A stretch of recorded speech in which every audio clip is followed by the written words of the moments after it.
¿Qué tal? Buenas tardes. Nuevamente nos encontramos en nuestro conversatorio sobre tus derechos.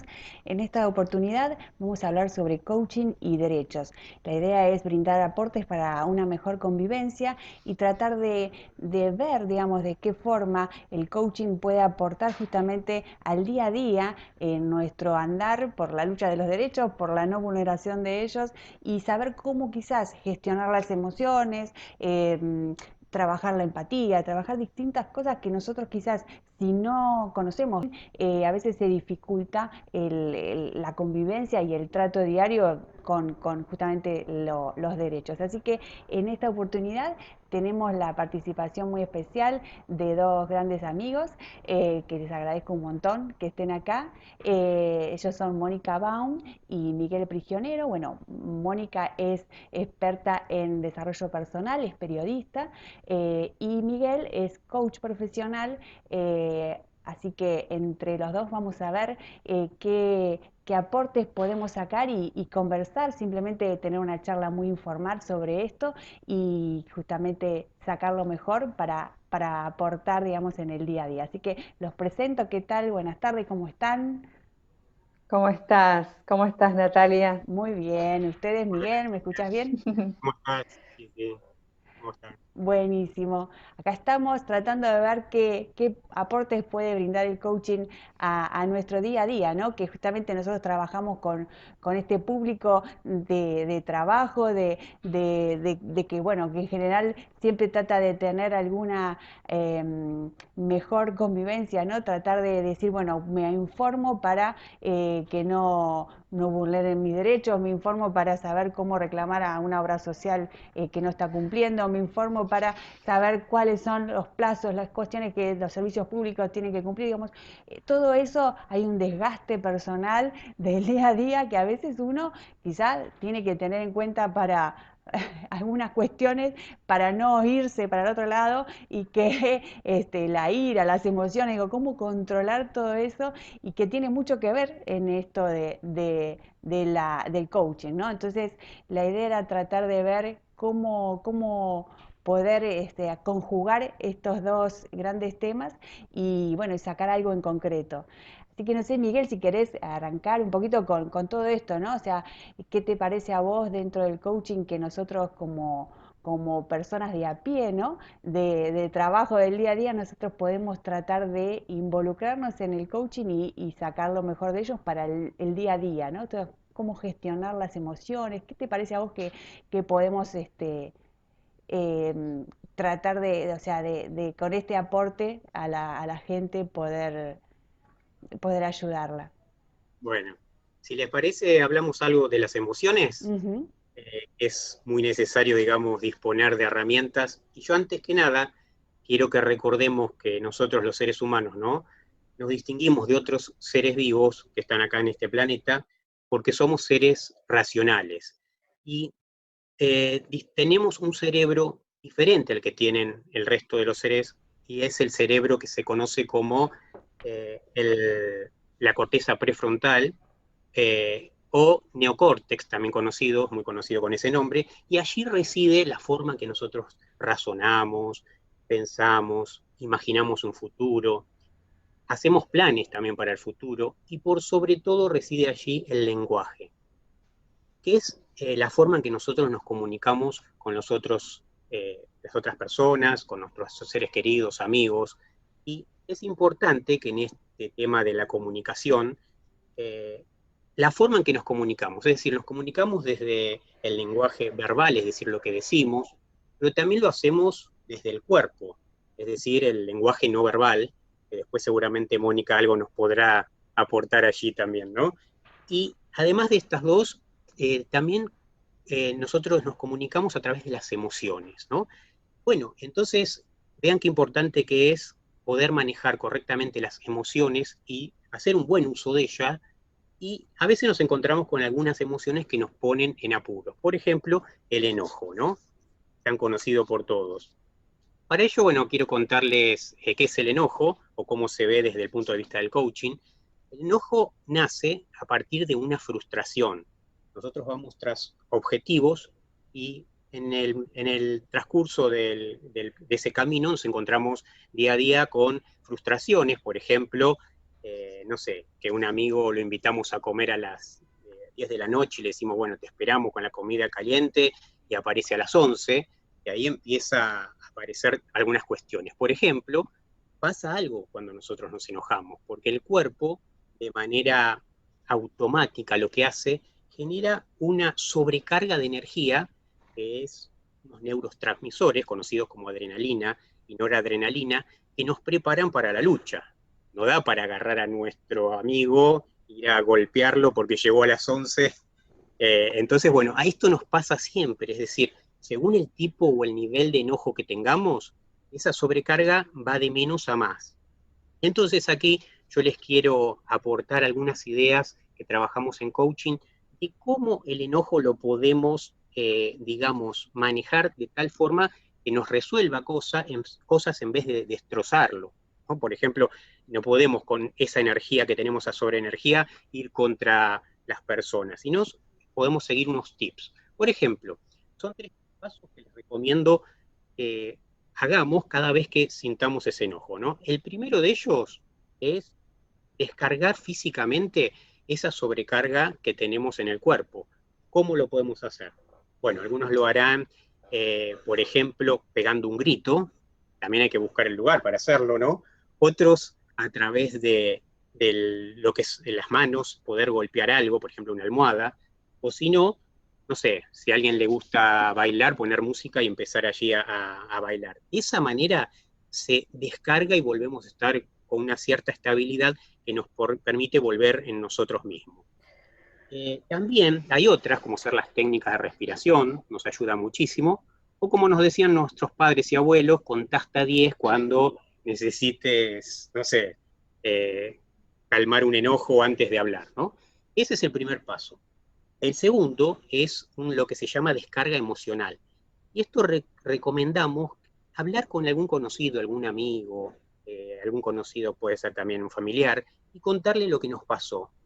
Y recién, como tercer paso, planificar lo que va a ser la conversación con la persona que de alguna manera sentimos que nos frustró algo, y en esa conversación, por supuesto, hablar de qué es lo que nos afectó del hecho que ocurrió, por ejemplo, bueno, que haya llegado a las 11 en vez de las 10, y también hacer algún pedido, ¿no? Que puede ser de que no vuelva a ocurrir ello, o de alguna compensación de ser necesario. Pero esto sería como un tip, digamos, para trabajar el enojo y tenerlo presente.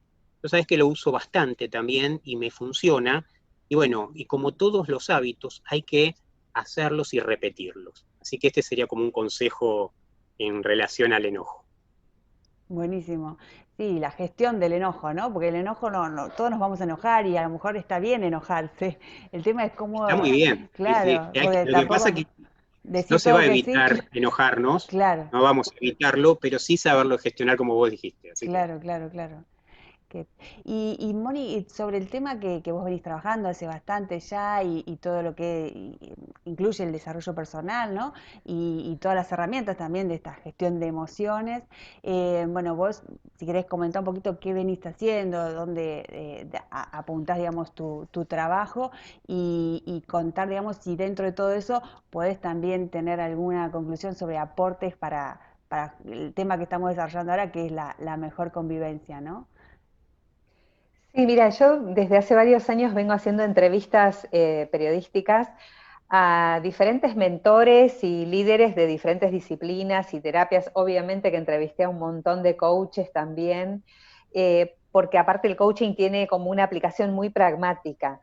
Y la verdad que hay varias premisas que se van repitiendo, aunque hables con un astrólogo o hables con un bioterapeuta o un gemoterapeuta o un psicólogo o un coach. Y es como que el punto de partida y el punto de llegada es el trabajo con nosotros mismos. Y esto tiene que ver con una visión también del adulto emocional. O sea, muchas personas que me hizo acordar mucho cuando hablaba de Miguel del enojo. O sea, cuando reaccionamos desde el enojo, en general reaccionamos como niños, ¿sí? Como niños caprichosos. Y la verdad que trabajar esto, con nosotros mismos, más allá de lo que nos pasa por afuera. Si es una factura de luz que nos vino erróneamente, si es mi pareja, si es un chico, un hijo, o es alguna situación del trabajo, o estamos manejando y queremos mandar a lavar los platos a todos los que nos crucen. Finalmente, la clave del bienestar interior y por lo tanto exterior como consecuencia es el trabajo con nosotros mismos. Y hay una premisa que a mí me parece fundamental, es la verificación. O sea, verificar que lo que el otro me propone, llámese coach, llámese psicólogo, llámese cura, llámese consejo de madre, realmente es lo que a mí me sirve y lo que a mí me produce un cambio de estado interior y por lo tanto un estado exterior. Realmente yo estoy convencidísima, lo fui aprendiendo y aparte es maravilloso porque vos vas viendo diferentes terapias y todos terminan proponiéndote lo mismo. Lo lindo de esto es el modo oportunidad, como dice Roberto Pérez. O sea, es como que todo termina siendo una oportunidad de mejorar interiormente y por lo tanto mejorar nuestro mundo externo.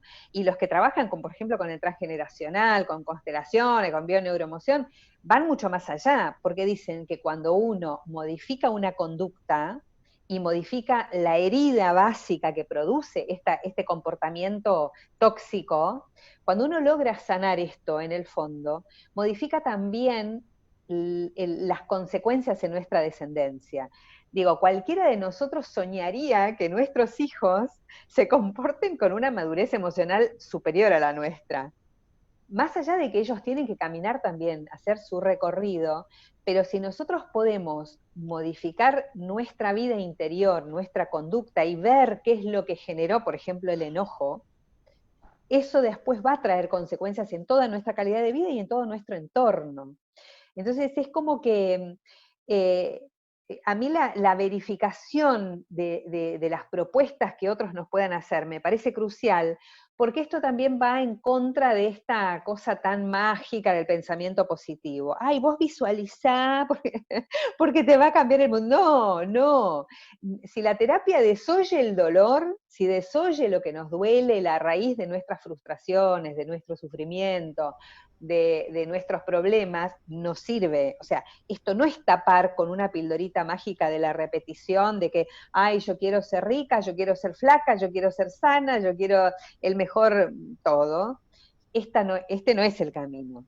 Es nuevamente trabajar con nosotros, con lo que nos duele, y esto como paralelamente a estrategias que apliquen en la vida cotidiana. O sea, esto de contar hasta 10, de hacer consultas digamos, con personas autorizadas, que no son las que nos inspiran y las que nos aconsejan bien. Todo esto es paralelamente a un trabajo interior que me parece que es fundamental, que es lo que yo vi y que coinciden finalmente la mayoría de las terapias que se basan en el desarrollo personal concienzudo, o sea, no el que te vende espejitos de colores, ¿no? Yo soy muy crítica con eso porque si no, viste, la vida, todo el mundo estuviésemos viviendo en plenitud, ¿no? Buenísimo. Bueno, y siguiendo con el tema de lo que es la comunicación asertiva y esto de las emociones y cómo gestionar todo esto, se me viene a la cabeza esto de que quizás tenemos alguna problemática o queremos reclamar algún derecho, pero sin embargo no sabemos cómo comunicarlo, cómo hacer para que se entere quien se tiene que enterar que nos está afectando. Entonces, eso tiene un poco que ver con todo esto que estamos hablando, entonces sería importante, no sé, Miguel, si te parece hablar justamente de lo que es la comunicación efectiva y qué aportes pueden tener en nuestro día a día. Ok, bueno, sí, respecto a lo que es la comunicación efectiva en sí, tenemos que tener en cuenta varias situaciones, ¿no?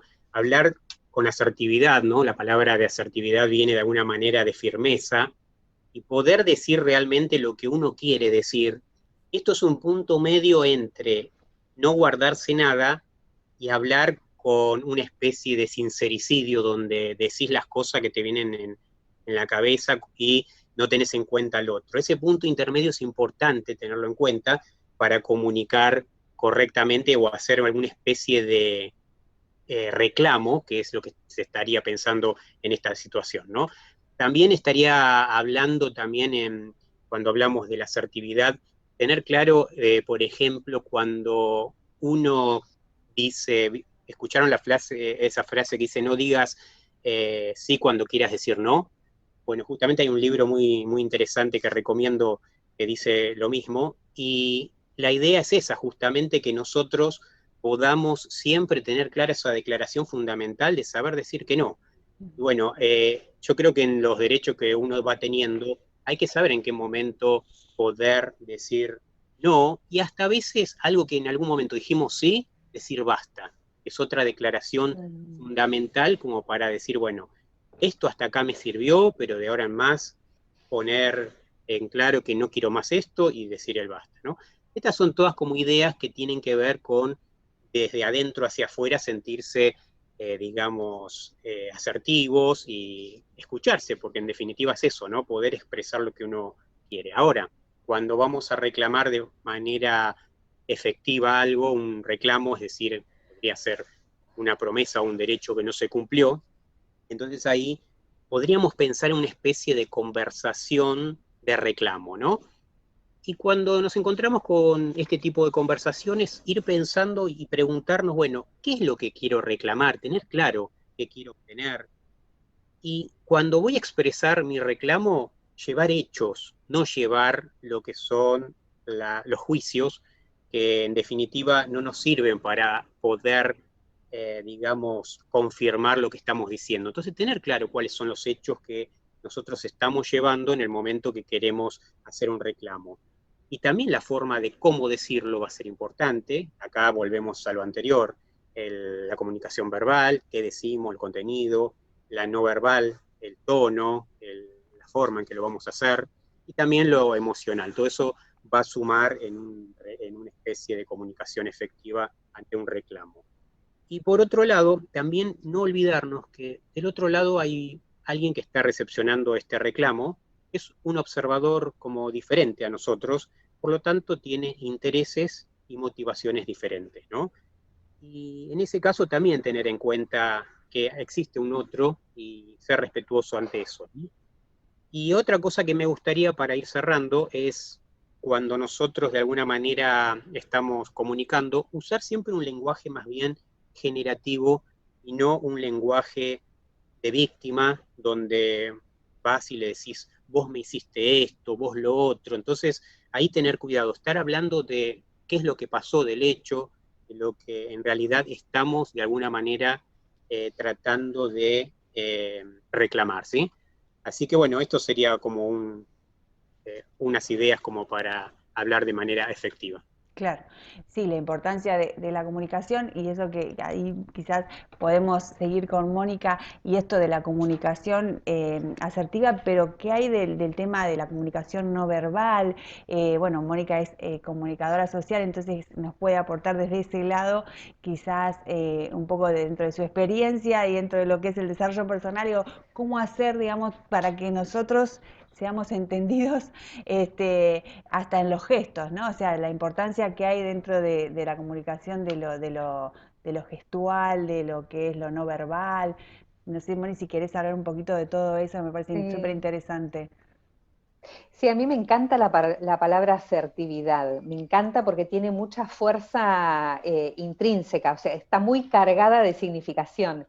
El tema es cargar la significación de la asertividad con coherencia. A mí, hace poco un entrevistado, una persona que entrevisté me dijo que lo más poderoso de una persona es su propia coherencia, o sea, hacer, pensar y sentir de la misma manera. Y esto se va a reflejar necesariamente con nuestro cuerpo. Nuestro cuerpo incluye la mirada, las palabras, el tono de voz, la postura, la actitud hacia el otro, o sea, si estoy en una actitud defensiva, sumisa, o al contrario, estoy atacando al otro yéndome al otro extremo. Entonces, me parece fundamental primero trabajar esto de la coherencia, o sea, se me va a notar si soy honesto o no, honesta, ¿sí? Se me va a notar. Yo siempre le digo a mis alumnos en el ISER que la verdad que yo prefiero pausar, leer y mirar a la cámara que sobreactuar una emoción o sobreactuar una convicción, un argumento, porque la audiencia lo va a notar, el otro lo va a percibir, aunque a veces no le pueda poner nombre, ¿no? Y lo de la emoción, a mí me parece que, bueno, no me parece a mí, lo están diciendo hasta los especialistas en neuroemoción, ¿no? Que la emoción es mucho más fuerte que el argumento.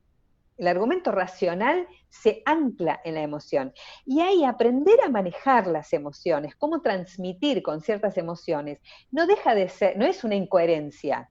Al contrario, o sea, si yo estoy furioso, sin embargo, me planto en elementos que tiene la comunicación verbal y la no verbal, en un mensaje, en una forma de comunicar que tenga que ver más con el afecto, con la alegría, con la satisfacción, como es, por ejemplo, bajar a un tono normal, no quedarme en la tesitura más aguda de la voz, porque cuando uno está enojado, enseguida sube, enseguida habla desde arriba de la voz. Y si aprendemos a identificar esto y bajamos un cambio, como diríamos, en un tono común, y trabajamos desde un nivel medio, esto no implica que nosotros dejemos de transmitir nuestro enojo, nuestra insatisfacción, nuestro desacuerdo, ¿no? Nuestra firmeza, nuestra asertividad. No, al contrario. Ahora, por ejemplo, el afecto, ¿cómo se transmite habitualmente? Con un tono suave, con el tono más grave, con una forma de hablar más lenta. Entonces, si nosotros nuestra ira la empezamos a domar desde un tono que nos lleva al afecto, esto no va a implicar que nosotros demostremos afecto a nuestro enemigo que lo estamos queriendo matar, sino que vamos a estar trabajando nuestros impulsos desde un lugar nuevamente adulto. ¿Qué hace un niño o una niña? Reacciona desde el capricho, desde el reclamo, desde la queja, ¿no?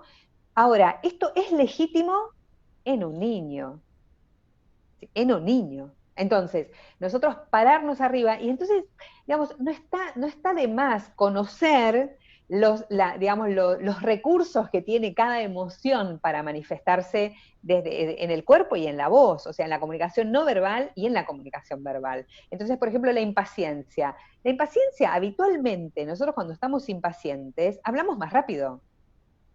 Si nosotros sabemos esto, podemos operar desde ahí. O sea, si yo estoy impaciente, bueno, ¿para qué? No necesitamos olvidarnos de la expresión de Napoleón, vístanme despacio que estoy apurado. Esto es cierto. Si esto lo aplicamos, si supiésemos aplicarlo. Y bueno, esto nuevamente es práctica. Yo creo que realmente nosotros desde la teoría o desde escuchar una recomendación de un coach, por ejemplo, no es suficiente. Estoy segura que Miguel acuerda con esto. O sea, si yo no trabajo en mí, no me es suficiente un coach o un coaching o en lo que sea, ¿no? No nos sirve tampoco el consejo de un cura si vamos a esto. O sea, si no trabajamos en nosotros, en nuestro cuerpo y en nuestro lenguaje, no vamos a obtener resultados. Pero entonces, desenmascarar esto en lo que caemos con tanta frecuencia, desenmascarar, desarmarlo y verlo desde otro lugar. Si yo estoy triste y lo quiero disimular, porque el otro no tiene por qué saber que yo estoy triste, porque me frustró haber perdido en esta circunstancia. Si yo estoy reclamando por un derecho, estoy en Edesur, bueno, no deberíamos decir marcas tal vez, pero digo, estoy en Edesur y estoy frustrado, estoy con impotencia, tal vez lo que no nos convenga es desenmascararnos, o sea, desenmascarar esta tristeza y esta insatisfacción. Entonces, pararnos en el aplomo, en el hablar más grave, en el hablar más lento, que son emociones legítimas que también están conviviendo con nosotros. Entonces es como agarrar de la canastita que más nos conviene, y esto no significa que seamos incoherentes, porque la incoherencia sí o sí la vamos a transmitir. Entonces, nuevamente, es trabajar sobre nosotros mismos. Yo creo que realmente ahí está la gran riqueza. Claro, sí.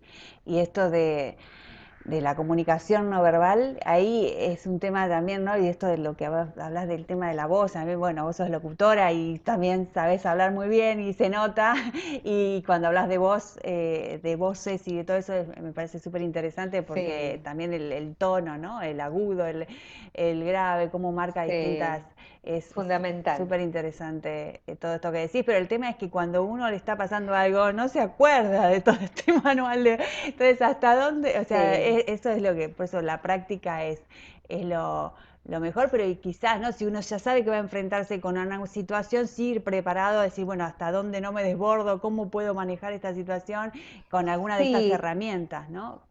te puedo decir una cosita más, Nati, que yo lo trabajo con mis alumnos en el ISER, que lo llevamos a una puesta en escena, tipo tenés que decir 1 minuto y medio o 1 minuto, que hoy en día cada vez es más corto. Yo siempre lo que sugiero, y yo lo hago también cuando tengo que, digamos, enfrentarme con algunos problemas, es hacerme un guión. A ver, ¿qué es todo lo que yo tengo que reclamar? Por ejemplo, si estoy ante una situación en que tengo que reclamar una situación injusta, un error de otra persona, hacerme un guión. Bueno, ¿qué es todo lo que yo tengo que hablar? Tengo que decir una cosa, esto, aquello, no me tengo que olvidar del otro. Irnos con el papelito. O sea, es un papelito que nos va a servir solo a nosotros, a nadie más. O si no podemos usar el papelito, armarlo en la cabeza. Pero digo, desenmascarar, desarmar esto que nos asusta, que nos enoja, que nos impacienta o que nos frustra. Desarmarlo, armar como 1, 2 y 3 y 4, y esto realmente que nos va a servir un montón. Claro. Sí, sí, sí, fundamental. Y también pensaba recién del tema del poder de la escucha, ¿no?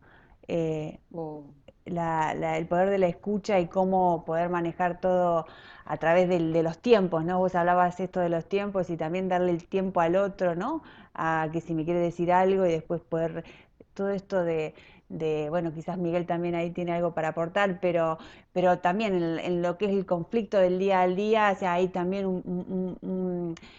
un tiempo que nos estamos dando de escuchar al otro y también para saber qué le está pasando, ¿no? Porque capaz que yo toda la razón no la tengo, entonces darle ese espacio y entre los dos poder llegar a una solución, porque a veces no gano yo siempre, hay un poco que gana el otro y gano yo y ahí podemos llegar a un acuerdo y eso es a lo mejor lo fundamental de escucharse, pero a veces no hay tiempo, no estamos corriendo y ni siquiera escucho a la otra parte, ¿no?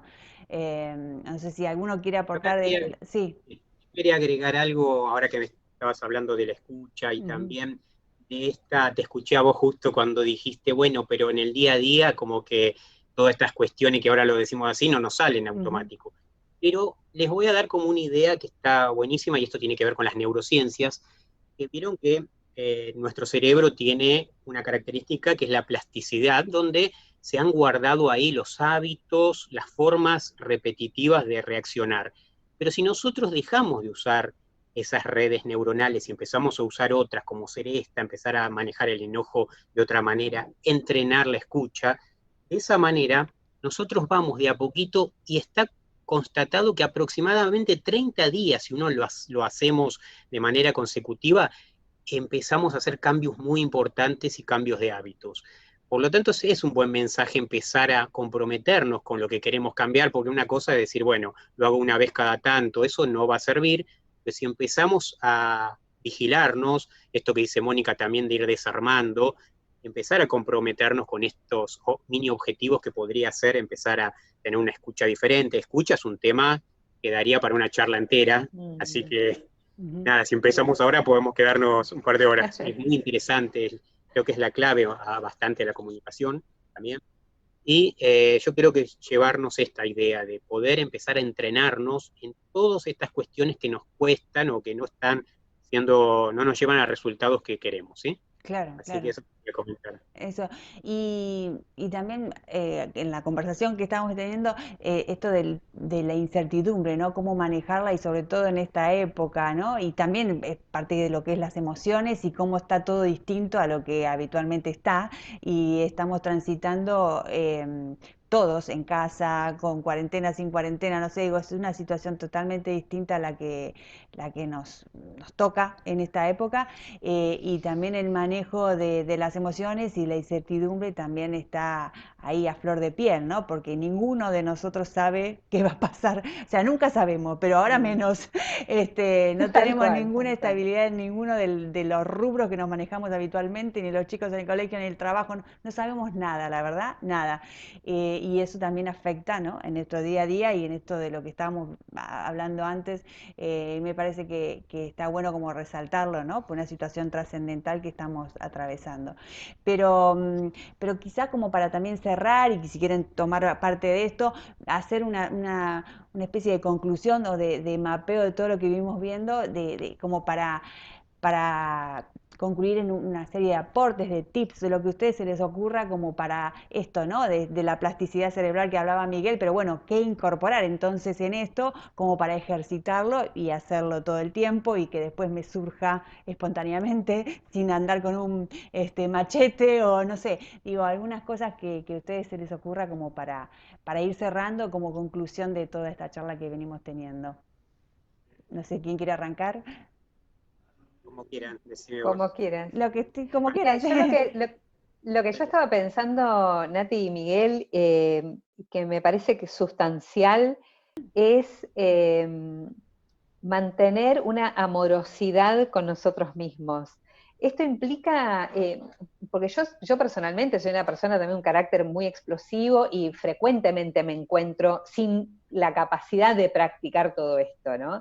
Entonces si uno cree que con convicción de que todas son oportunidades nuevamente para dar un pasito más, revisar, dar otro pasito más, pese a las frustraciones, pese a los errores, pese a los inconvenientes que van surgiendo, eh, sentir que uno está haciendo lo mejor por uno mismo y por los demás también, ¿no? Esta postura de la amorosidad, me encanta esta palabra y la encontré en muchísimos de mis entrevistados. Finalmente, la estima hacia nosotros mismos, que además en esta civilización judío-cristiana no es muy frecuente. Aunque uno hable de Dios es amor y todo lo que imprime un poco la cultura occidental, realmente no estamos acostumbrados a tratarnos a nosotros mismos con cariño.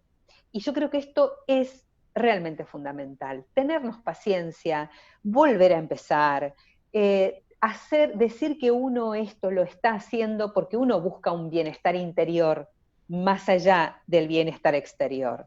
Entonces, para mí es un punto de partida importante y que además ojalá que sea transversal a todo proceso que uno haga. O sea, uno no lo hace por ser un soldadito y entonces, bueno, yo debo hacer y me pongo a practicar. Si esto no está impregnado de amorosidad, primero hacia nosotros mismos, es muy poco lo que logramos. O sea, la frustración está ahí al toque. Entonces, si a la frustración misma no la tomamos con amorosidad, con cariño, primero, insisto, hacia nosotros mismos y después hacia los demás, va a ser muy cuesta arriba, muy cuesta arriba. Para mí esto es como mi broche de oro. O sea, yo quisiera como dar este mensaje. Realmente si nosotros no somos complacientes con nosotros, si no somos amorosos, no somos pacientes con nosotros mismos, no hay técnica que sea suficiente. Claro, Yo al menos creo eso. claro, sí, sí, sí, sí, sí. Sí, por lo menos empezar por nosotros, después vemos cómo nos relacionamos con los demás, pero si no estamos bien con nosotros, por Absolutamente, supuesto que no podemos estar bien con los demás. Esto, sí, sí, sí. totalmente. Bueno, yo me voy a Sí, sumar, ¿sigo? dale, sí, sí, claro. Me voy a sumar a esta idea de amorosidad que habla Mónica muy bien, me encantó. Y nosotros usamos otra palabra que es muy parecida, me parece que va en la misma dirección, que es la mirada compasiva. Ah, Y sí, nosotros me cuando encanta. hablamos de mirada compasiva, no estamos hablando de mirar a los otros o a nosotros mismos desde arriba, sino Ujú. mirando como que el otro está, en este momento, cuando hace algo, es lo que mejor está pudiendo hacer en ese momento. Y nos pasa lo mismo a nosotros, cuando a veces sale nuestro Sí, exigente y nos empieza a reclamar, porque dentro nuestro está a veces muy participativo, el exigente, ¿no? Ujú. Que aparece y dice tal cosa, la otra, empezar a mirarnos así de manera compasiva, como diciendo, bueno, hoy pude hacer esto, lo máximo que pude hacer. En esta charla, Mónica y yo pudimos dar, dentro de lo que pudimos, seguramente podía haber sido mucho mejor, pero lo que pudimos dar hoy fue esto, nuestra mirada compasiva y nos llena de esa manera y podemos seguir adelante con esta mirada de amorosidad que me parece que está alineado. Y también como para cerrar y para no quedarnos así en esta idea de que las cosas capaz que son difíciles de lograr, capaz que diría que, bueno, los que puedan escuchar y a nosotros mismos, llevarnos de esto que escuchamos una acción sola, planificarle y decir, bueno, ¿qué voy a hacer? ¿Cuándo lo voy a hacer? Si voy a trabajar sobre el enojo o sobre alguno de los temas que vimos, bueno, ¿qué voy a hacer? Y empezar ahí a hacerlo, ¿sí? Y ver si estamos comprometidos, porque en ese compromiso reside poder hacer estos cambios importantes. Y empezar por una sola cosita, van a ver que creo que se puede. Buenísimo. Bueno, será cuestión de ponerlo en práctica En y práctica. el que el cerebro esté ejercitándose también, ¿no? Esta imagen que se ve siempre de la plasticidad cerebral, que si no lo usamos se Sí, atrofia, parece, pero Exactamente. tal sí cual. es que es un ejercicio diario y es importante, ¿no? Todo esto incluirlo en el día a día, me parece que es fundamental.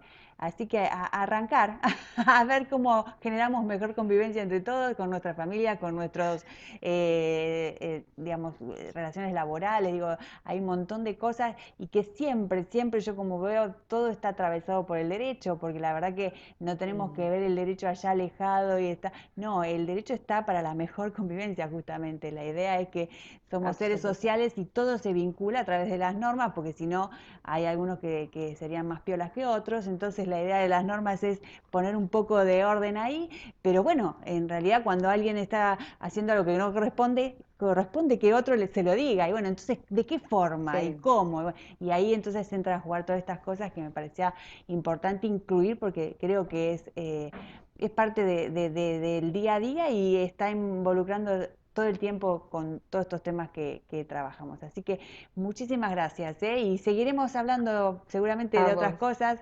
y que siempre esto es como infinito, ¿no? Nunca se termina. Aparte que no nos Gracias por la cuesta hablar, invitación. ¿viste? Sí. A Sí. ninguno. Muchas, muchas gracias, Nati. La verdad que te felicito por este espacio. Fue un placer. Aparte, Miguel, bueno, nada, lo respeto profundamente. Es un gran profesional, una Lo gran mismo, persona, así Eva. que fue Ambas. lo mejor de esta tarde. Bueno, muchísimas gracias a ustedes y bueno, Gracias. un placer como siempre y ya, como dije, algo nuevo se nos ocurrirá para seguir conversando. Por supuesto. Acá estamos. Hasta luego, buenas tardes. Hasta luego. Muchas gracias por la participación como siempre y los esperamos nuevamente en el próximo conversatorio. Hasta luego, un placer.